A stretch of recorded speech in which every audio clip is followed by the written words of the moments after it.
નમસ્કાર દર્શક મિત્રો, રિયલ સમાચારમાં આપનું હાર્દિક સ્વાગત છે। સમાચારોની શરૂઆત કરતા પહેલા એક નજર કરીએ આજના મુખ્ય સમાચારો પર।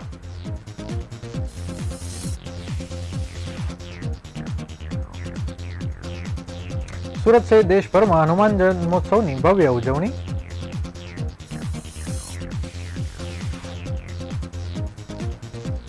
નિલેશ કુંભાણીના ઘર સામે કોંગ્રેસના કાર્યકરોનો હલ્લાબોલ, કાર્યકરોની અટકાયત કરતા ઝપાઝપીના દ્રશ્યો સર્જાયા। કુંભાણીના ટેકેદારો વિરુદ્ધ પોલીસ ફરિયાદ નોંધાવવા માટે ચૂંટણી અધિકારી સમક્ષ આપની રજૂઆત।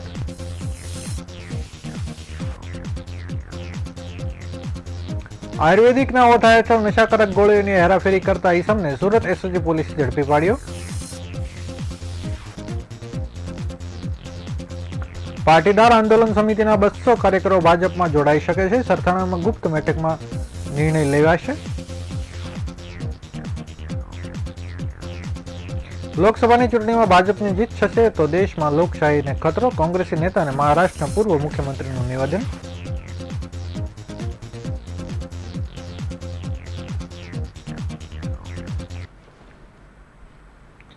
સમાચારો વિગતવાર જોઈએ। સુરત શહેરમાં અલગ અલગ મંદિરોમાં હનુમાન જયંતીની ખૂબ જ ધામધૂમથી ઉજવણી થઈ રહી છે। ત્યારે સુરતના પાલ હજીરા રોડ પર આવેલા અટલ આશ્રમ હનુમાન જન્મોત્સવ નિમિત્તે 5555 કિલો બુંદીનો લાડુ તૈયાર કરવામાં આવ્યો હતો અને આ લાડુને એશિયા બુક ઓફ રેકોર્ડમાં સ્થાન મળ્યું છે। જ્યારે આજરોજ હનુમાન દર્શનાર્થે આવેલા મોટી સંખ્યામાં ભક્તોને આ લાડુ પ્રસાદી સ્વરૂપે આપવામાં આવ્યો હતો। મહત્વની વાત છે કે મંદિરમાં દર વર્ષે હનુમાન જયંતિ નિમિત્તે લાડુ તૈયાર કરવામાં આવે છે અને 2004માં 551 કિલો બુંદીના લાડુથી શરૂઆત કરવામાં આવી હતી અને આજે 5555 કિલોનો લાડુ તૈયાર કરીને એક રેકોર્ડ સ્થાપિત કરવામાં આવ્યો છે। સુરતના પાલ હજીરા રોડ પર આવેલા અટલ આશ્રમ દ્વારા હનુમાન જયંતિની અનોખી ઉજવણી કરવામાં આવી છે। અટલ આશ્રમ દ્વારા 5555 કિલોનો લાડુ તૈયાર કરીને હનુમાન જયંતિની ઉજવણી કરવામાં આવી છે। આ લાડુને પ્રસાદી સ્વરૂપે ભક્તોને આપવામાં આવ્યો હતો। મહત્વની વાત એ છે કે લાડુની ઊંચાઈ 6.5 ફૂટ છે અને એશિયા બુક ઓફ રેકોર્ડમાં તેને સ્થાન મળ્યું છે। એશિયા બુક ઓફ રેકોર્ડની ટીમ દ્વારા લાડુ બનતો હતો તે સમયે તમામ બાબતોનું નિરીક્ષણ કરવામાં આવ્યું હતું અને લાડુને એશિયા બુક ઓફ રેકોર્ડમાં સ્થાન મેળવવામાં આવ્યું છે। મહત્વની વાત છે કે મંદિરના મહંત બટુકગીરી મહારાજ દ્વારા વર્ષ 2004માં લાડુ બનાવવાની શરૂઆત કરવામાં આવી હતી અને શરૂઆત વર્ષ 2004માં 551 કિલોનો બુંદીનો લાડુ તૈયાર કરવામાં આવ્યો હતો। ત્યારબાદ ધીમે ધીમે તેનું કદ વધતું ગયું। 2024માં હાલ 5555 કિલોનો લાડુ તૈયાર કરવામાં આવ્યો છે।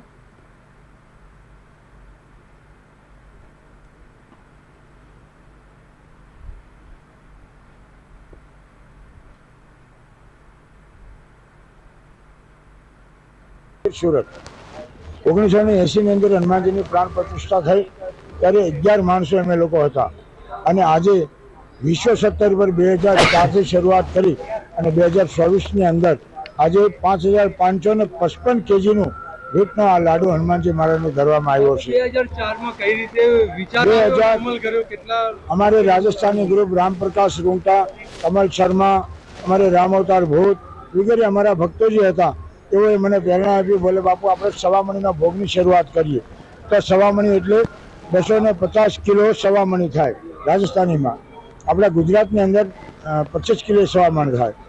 તો આજે આ સવામણીનો ભોગ લગાવતા લગાવતા 2004થી 2024ની અંદર 5555 કેજી લાડુના પ્રસાદ સાંજે 6 વાગે 7 વાગે આ લાડુ પૂર્ણ થઈ જશે। આજે રેકોર્ડ સાબિત થયો છે લાડુ અને આજે એશિયા બુકની અંદર અમારે લાડુને સ્થાન મળ્યું છે। મને અતિ ગૌરવ છે। મારા ગુરુ મહારાજે 1980-81માં મને કીધેલું કે આને વિશ્વ સ્તર પર નામના મળશે। આ જગા એવી પણ સિદ્ધ છે જે આવનાર માણસોને આવનાર ભક્તોના દરેક કાર્યની સિદ્ધિ મળે।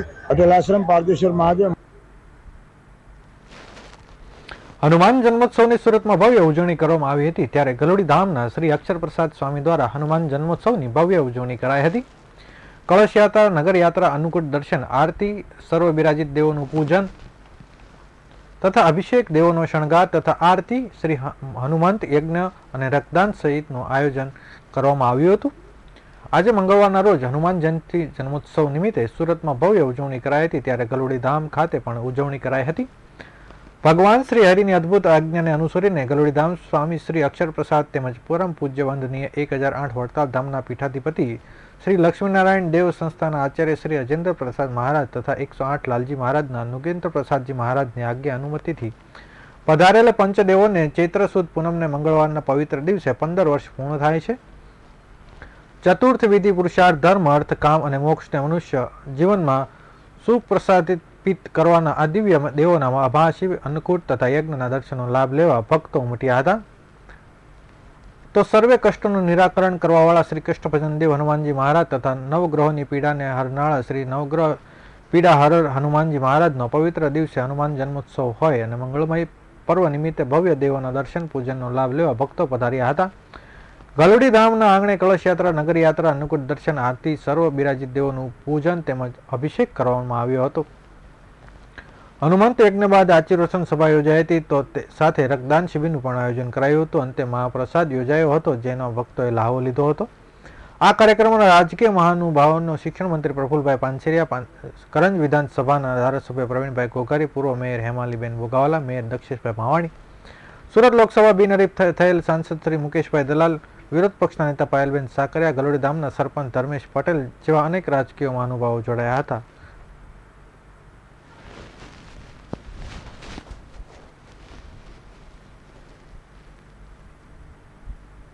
જય સ્વામિનારાયણ. મારું નામ શાસ્ત્રી સ્વામી અક્ષય પ્રસાદ દાસજી છે.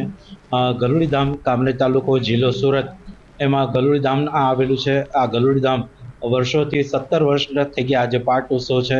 આજે દિવ્યાતિ દિવ્ય દેવોનો પંચદેવોનો પાટોત્સવ, એ નિમિત્તે હનુમાન જયંતિનો પણ સુમેળ અવસર આવી રહ્યો છે. તો આજુબાજુ ધર્મપ્રેમી સર્વે ભાવિક ભક્તોને આ ઉત્સવની અંદર જોડાવાનું હાર્દિક આમંત્રણ આપું છું. આ ઉત્સવ એટલે મારા દાદા મારો ઉત્સવ એટલે હનુમાન જયંતિનો પરમ પાવન અવસર છે, જેની અંદર સર્વે ભાવિક ભક્તોને ખૂબ ખૂબ હૃદયથી આવકારીએ છીએ. આ પ્રોગ્રામ, આ જે અવસર એ 17 વર્ષથી અમે લોકો ઉજવતા આવ્યા છીએ. આજે 17મો વાર્ષિક પાટોત્સવ છે. આ પાટોત્સવ નિમિત્તે નગરયાત્રા, ભોજન સમારંભ, મહાપ્રસાદનું આયોજન, મહાસભાનું આયોજન, અન્નકૂટ દર્શન તથા યજ્ઞશાળાની અંદર મારુતિ યજ્ઞ, એ યજ્ઞની અંદર આહુતિ આપીને સર્વેને પાવન થવાનો સુમેળ અવસર આવી રહ્યો છે. માટે દરેક ભાવિક ભક્તોને, આજુબાજુની સુરતની ધર્મપ્રેમી ભાવિક ભક્તોને ખૂબ ખૂબ હૃદયથી આવકાર્ય છે. સર્વેને હૃદયભર્યું આમંત્રણ છે. આજરોજ ભગવાન રામના દાસ અને પરમ ભક્ત એવા હનુમાનજીનો જન્મોત્સવ છે, જેની ઉજવણી સુરત સહિત દેશભરમાં કરવામાં આવી હતી. ત્યારે કતારગામ અને અમરોલી વિસ્તારને જોડતા બ્રિજ ખાતે આવેલ શ્રી લંકા વિજય હનુમાનજી આશ્રમ ખાતે આજરોજ હનુમાન જન્મોત્સવની ભવ્ય ઉજવણી કરવામાં આવી હતી, જેમાં મહંત સીતારામજી બાપુના સાનિધ્યમાં સવારથી જ સુંદરકાંડના પાઠ કરવામાં આવ્યા હતા. તેમજ હનુમાનજીના પૂજન અર્ચનની સાથે સાથે તેમનો લાડુનો પ્રસાદ ધરવામાં આવ્યો હતો. તેમજ આ ઉત્સવને ભંડારાનું પણ આયોજન કરવામાં આવ્યું હતું. આજના આ જન્મોત્સવ કાર્યક્રમમાં મોટી સંખ્યામાં ભક્તો જોડાયા હતા અને હનુમાનજીના દર્શન કરી લાડુનો પ્રસાદ લીધો હતો.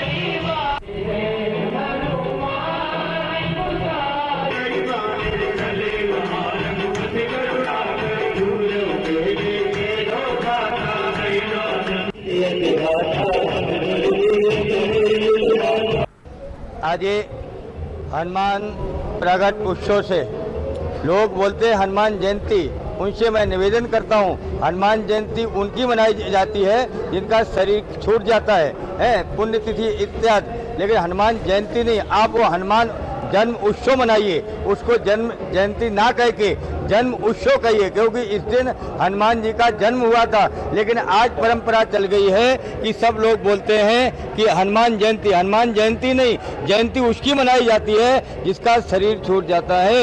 हनुमान जी तो अजर अमर हैं, हनुमान जी तो अजर अमर हैं, वह कभी भी उनका शरीर छूट नहीं सकता है। इसलिए आप सबसे मेरा हनुमान भक्तों से, राम भक्तों से निवेदन है, हनुमान जयंती जैसा शब्द आप निकाल दें। सिर्फ यही करें कि राम जन्मोत्सव होता है, उसी तरह हनुमान उत्सव, हनुमान जन्म उत्सव का पर्व आज धूमधाम से पूरे भारतवर्ष में मनाया जाता है, क्योंकि हनुमान जी राम जी के अनेरे भक्त थे। उन्होंने कुछ नहीं चाहा। हम लोग भक्ति करते हैं तो कुछ ना कुछ चाहते हैं, लेकिन हनुमान जी ने राम जी की चरण की सेवा कुछ नहीं चाहा। इसलिए सीता जी ने उनको आशीर्वाद दिया था कि अजर अमर गुणनिधि शुद्ध हो, करो बहुत रघुनायक छो। वह हनुमान जी अजर और अमर हैं, पूरे भारतवर्ष में हैं।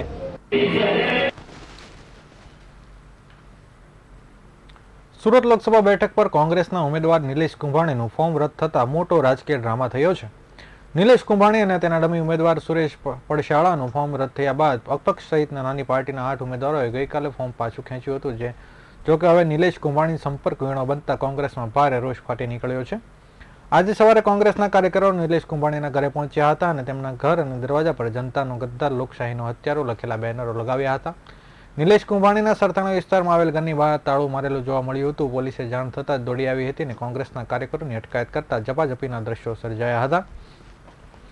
કોંગ્રેસ નેતાએ જણાવ્યું હતું કે નિલેશ કુંભાણીનો માત્ર રાજકીય જ નહીં, સામાજિક બહિષ્કાર થવો જોઈએ. જ્યારે આપને નિલેશ કુંભાણી સામે પોલીસ ફરિયાદ કરવા કલેક્ટરને લેખિત રજૂઆત કરી હતી. નિલેશ કુંભાણીના ભાજપમાં જોડાય તેવું જાણવા મળ્યું છે.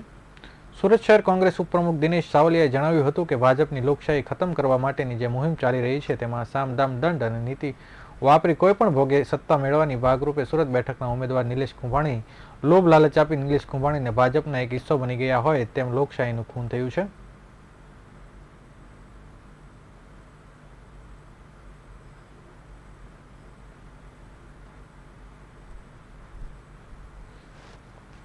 દેશભરમાં ચર્ચાનું કેન્દ્ર બનેલ સુરત લોકસભા બેઠક પર ભાજપના ઉમેદવાર મુકેશ દલાલના વિજય વચ્ચે આજરોજ આમ આદમી પાર્ટી દ્વારા ચૂંટણી અધિકારીને આવેદનપત્ર પાઠવીને કોંગ્રેસી ઉમેદવારનું ફોર્મ રદ કરવાના ષડયંત્રના શંકાસ્પદ ભૂમિકા નિભાવનારાઓ વિરુદ્ધ કાર્યવાહી કરવા અંગે રજૂઆત કરવામાં આવી છે. આપના આગેવાનોએ જણાવ્યું હતું કે કોંગ્રેસના ઉમેદવાર નિલેશ કુંભાણીના અંગત મિત્રો અને સંબંધીઓ દ્વારા ટેકેદાર તરીકે કરવામાં આવેલી ખોટી સહી મુદ્દે વહીવટીતંત્રને ગેરમાર્ગે દોરવા બદલ કાયદેસરની કાર્યવાહી કરવામાં આવે, જેને પગલે લોકશાહીની હત્યા સમાન આ પ્રકરણમાં આરોપીઓને સખ્ત સજા મળી શકે. બીજી તરફ આગામી દિવસોમાં આપ દ્વારા આ અંગે પોલીસ ફરિયાદ નોંધવાની તજવીજ પણ હાથ ધરવામાં આવશે.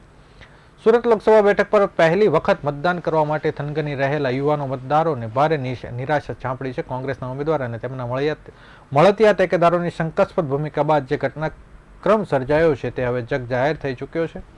નિલેશ કુંભાણી અને તેમના ટેકેદારો વિરુદ્ધ ખુદ કોંગ્રેસી કાર્યકરોમાં પણ ભારેલો અગ્નિ જોવા મળી રહ્યો છે. આ સ્થિતિમાં આજે આમ આદમી પાર્ટીના સુરત લોકસભાના પ્રમુખ રજનીકાંત વાઘાણી સહિત પ્રદેશ સંગઠન મહામંત્રી મનોજ સોરઠિયા, સુરત શહેર પ્રમુખ મહેન્દ્ર નાવડિયા અને દિનેશ કાછડિયા સહિતના આગેવાનો આજે બપોરે જિલ્લા કલેક્ટર કચેરી પહોંચ્યા હતા. તેઓએ ચૂંટણી અધિકારીને આવેદનપત્ર પાઠવી સમગ્ર ઘટનામાં ગુનાહિત ભૂમિકા ભજવનારાઓ વિરુદ્ધ કાયદેસરની કાર્યવાહી કરવા અપીલ કરી હતી.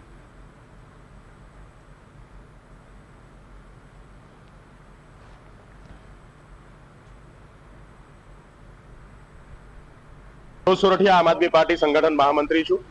આજે અમે સુરત લોકસભાના મતદાતાઓ તરીકે સુરત લોકસભાની સીટ ઉપર જેવી રીતે ભાજપને બિનહરીફ જાહેર કરવામાં આવ્યા છે, ત્યારે અમે આ આખી ષડયંત્રની અંદર જે ગુનાહિત કૃત્ય બન્યું છે એના વિરોધમાં ફરિયાદ દાખલ કરવાની માંગ સાથે કલેક્ટરશ્રીને મળવા માટે આજે અમે આવ્યા છીએ.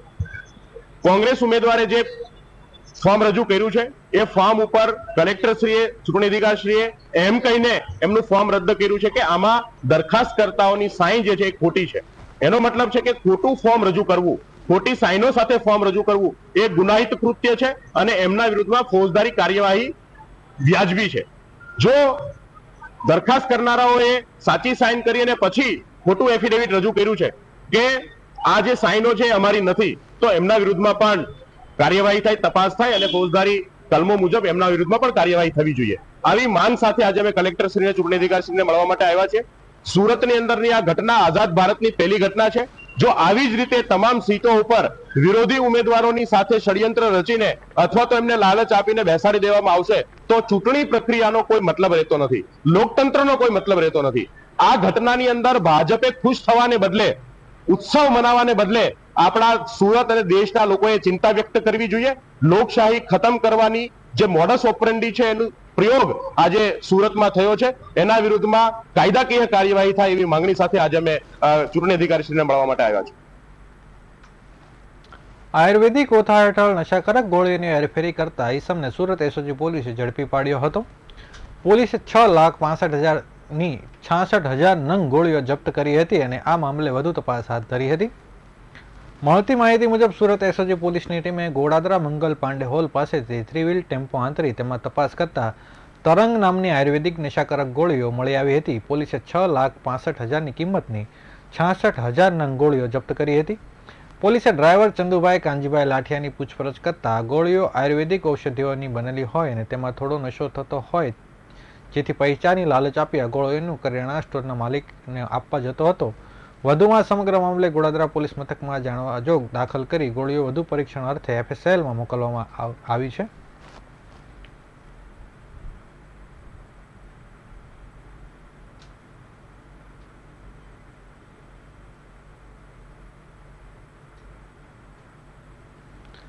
સમગ્ર રાજ્યના રાજકારણ એપિસેન્ટર હાલ સુરત બની ગયું છે. ભાજપના ઉમેદવાર બિનહરીફ જાહેર થયા છે ત્યારે કોંગ્રેસના નિલેશ કુંભાણીએ ફોર્મ ખેંચવાથી લઈને અન્ય ઉમેદવારો કરેલી પાછી પાની લઈને સુરત સમગ્ર રાજ્ય સહિત દેશભરમાં રાજકારણમાં ચમકી રહ્યું છે. ત્યારે થોડા દિવસો અગાઉ આમ આદમી પાર્ટીમાંથી રાજીનામું આપનાર ધાર્મિક માલવિયા અને અલ્પેશ કથિરિયાએ હવે કેસરિયા કરવાનો નિર્ણય કર્યો હોવાનું સામે આવી રહ્યું છે. સરથાણા વિસ્તારમાં એક ગુપ્ત બેઠકમાં મળેલી કાર્યકરોની મિટિંગમાં મુદ્દે ચર્ચા થઈ હોવાનું કહેવામાં આવી રહ્યું છે. અનામતની માંગણી અને ભાજપ સરકાર સામે વિરોધ કરવા જે સમિતિનું ગઠન થયું હતું તે પાટીદાર આંદોલન સમિતિ એટલે કે પાસ હવે ભાજપમાં ભળે તો નવાઈ નહીં. પાસના સુરતના કાર્યકરોની એક મિટિંગ મળી હતી. સરથાણા ખાતે આવેલ ગુરુદેવ ફાર્મ હાઉસમાં ગુપ્ત બેઠક મળી હતી. આ બેઠકનું આમંત્રણ પાસના અલ્પેશ કથિરિયા દ્વારા કરાયું હતું, જેમાં 200 કાર્યકરો હાજર હતા, જેમાંથી 150 જેટલા કાર્યકરોએ ભાજપમાં જોડાવાના પ્રસ્તાવને સમર્થન આપ્યું હતું, જ્યારે 50એ જોડાવાનો ઇનકાર કરી વિરોધ પણ નોંધાવ્યો હતો.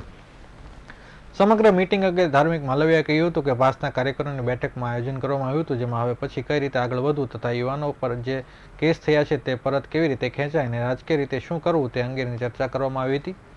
કોંગ્રેસ બાદ આપમાં જઈ આવેલા નેતાઓ હવે ભાજપ સિવાય છૂટકો ન હોવાનું તેવું પણ ઘણા કાર્યકરો માની રહ્યા છે. ત્યારે હવે આગામી સમયમાં વહેલી તકે ભાજપમાં જોડાઈને સમાજને ઉપયોગી થાય તેવા નિર્ણયો સરકાર કરે તે પ્રકારની ચર્ચા થઈ રહી હતી. આ સિવાય કોઈને વાંધો હોય તો ખાનગીમાં પણ નેતાઓ સાથે વાતચીત કરી લેવા માટેની વાત બેઠકમાં થઈ હતી.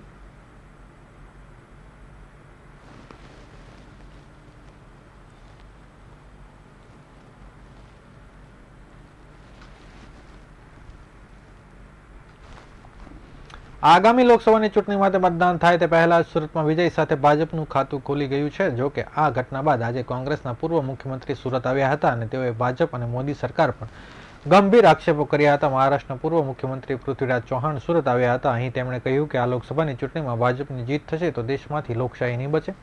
હાલ ભારતમાં આર્થિક અને રાજનૈતિક ભ્રષ્ટાચાર ચાલી રહ્યો છે. સુરત ખાતે આવેલ મહારાષ્ટ્રના પૂર્વ મુખ્યમંત્રી પૃથ્વીરાજ ચૌહાણે એક પત્રકાર પરિષદ સંબોધી હતી, જેમાં તેમણે કહ્યું હતું કે પહેલા તબક્કામાં જે મતદાન થયું છે તેના આંકડા જોઈએ તો મોદી બોખલાઈ ગયા છે, તેથી કોંગ્રેસ પર તુષ્ટિકરણના ખોટા આક્ષેપો કરી રહ્યા છે.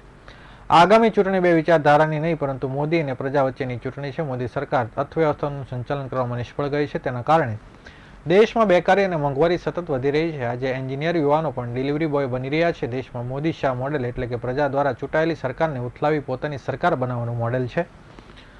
સુરતમાં ભાજપ ઉમેદવારની બિનહરીફ જીત અંગે પૃથ્વીરાજ ચૌહાણે કહ્યું કે હાલ દેશમાં આર્થિક અને રાજનૈતિક ભ્રષ્ટાચાર વધી રહ્યો છે. તેનું ઉદાહરણ સુરતની ઘટના છે. તે લોકશાહી માટે ઘાતક બની રહી છે. મોદી કેશલેસ વ્યવહારની વાત કરે છે, પરંતુ તેઓ ઇલેક્ટ્રિક બોન્ડ થકી કેશલેસ કરપ્શન શરૂ કરી ઇલેક્શન બોન્ડના નામે મોટો ભ્રષ્ટાચાર કર્યો છે.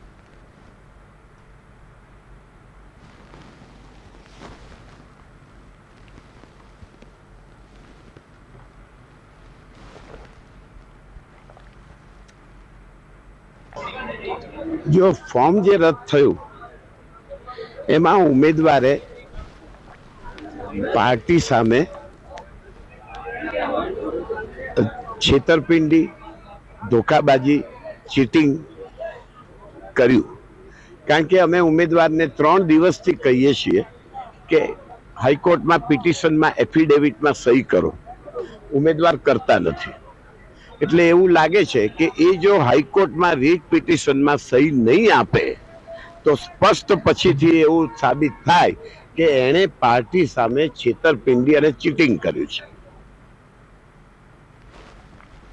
મુંબઈમાં સલમાન ખાનના ઘરની બહાર ફાયરિંગ કરનાર આરોપી વિકી ગુપ્તા અને સાગર પાલ સુરત આવી તાપી નદીમાં 2 પિસ્તોલ ફેંકી દીધી હતી. આ કેસમાં મુંબઈ ક્રાઇમ બ્રાન્ચે 2 દિવસથી સુરતમાં ધામા નાખ્યા છે અને તાપી નદીમાં સર્ચ ઓપરેશન હાથ ધર્યું છે, જેમાં 1 દિવસની શોધખોળ બાદ 1 પિસ્તોલ મળી આવી હતી, જ્યારે બીજી પિસ્તોલ પણ આજે મળી આવી છે. સાથે 4 કાર્ટીજ અને 1 મોબાઈલ મળ્યો છે. આરોપીઓ અનમોલ મિશ્રોએ વિડીયો કોલ કરી ચાલુ રાખીને બંને પિસ્તોલ અને મોબાઈલ તાપી નદીમાં ફેંક્યા હતા. 2 બોટ અને 2 તરવૈયાની મદદથી તાપી નદીમાં સર્ચ ઓપરેશન કરવામાં આવ્યું હતું. તરવૈયાઓને કેમેરા સાથે ઉતારવામાં આવ્યા હતા, જેનું મોનિટરિંગ બોર્ડ પરથી કરવામાં આવ્યું હતું. આરોપી મુંબઈથી સુરત આવ્યા બાદ સુરત રેલવે સ્ટેશન પર ગયા હતા.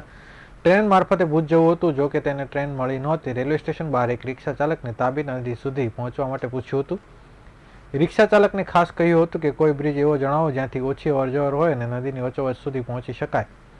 રિક્ષા ચાલક અશ્વિનીકુમાર શમશાન પાસે આવેલા રેલવે ટ્રેક પાસે લઈ આવ્યો હતો. અશ્વિનીકુમાર શમશાનની પાસે આવેલા રેલવે ટ્રેકની બાજુમાં ચાલી શકાય તે રીતે એક રસ્તો છે.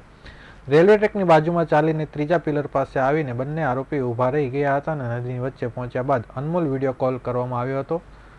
ચાલુ વિડીયો કોલમાં બંને પિસ્તોલ તાપી નદીમાં ફેંકવામાં આવી હતી. બોર્ડ રેન્જના આઈજી ચિરાગ કોટડિયાએ જણાવ્યું હતું કે સલમાન ખાન કેસના આરોપીની કચ્છથી ઝડપાયા છે, જે કેસમાં મુંબઈ પોલીસ તપાસ કરી રહી છે અને તેમની સાથે સંપર્કમાં છે. હાલ સુધી તપાસમાં એવું લાગી રહ્યું છે કે આરોપી કચ્છમાં છુપાવવા માટે આવ્યા હતા.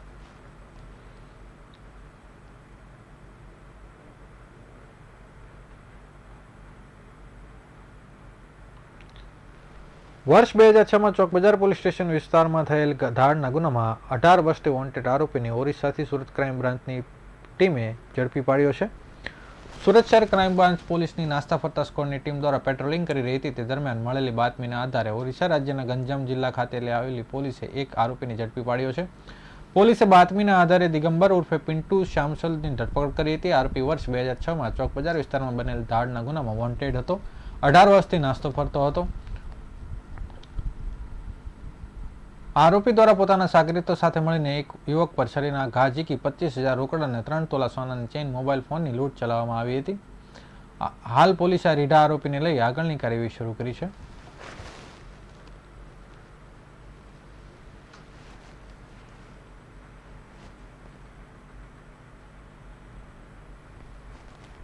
સમાચારો સમાપ્ત કરતા પહેલા ફરી એક વખત નજર કરીએ આજના મુખ્ય સમાચારો પર.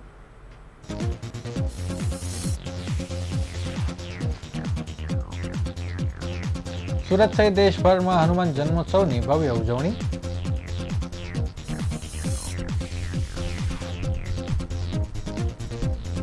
નિલેશ કુંભાણીના ઘર સામે કોંગ્રેસના કાર્યકરોનું હલ્લાબોલ.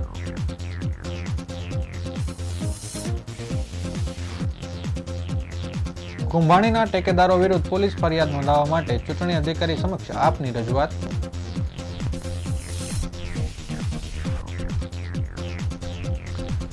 આયુર્વેદિકના ઓથા હેઠળ નશાકારક ગોળીની હેરફેર કરતા ઈસમને સુરત એસઓજી પોલીસે ઝડપી પાડ્યો.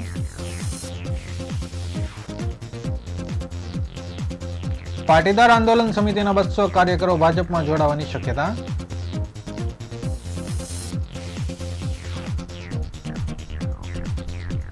લોકસભાની ચૂંટણીમાં ભાજપની જીત થશે તો દેશમાં લોકશાહીને ખતરો, કોંગ્રેસના પૂર્વ સીએમનું નિવેદન.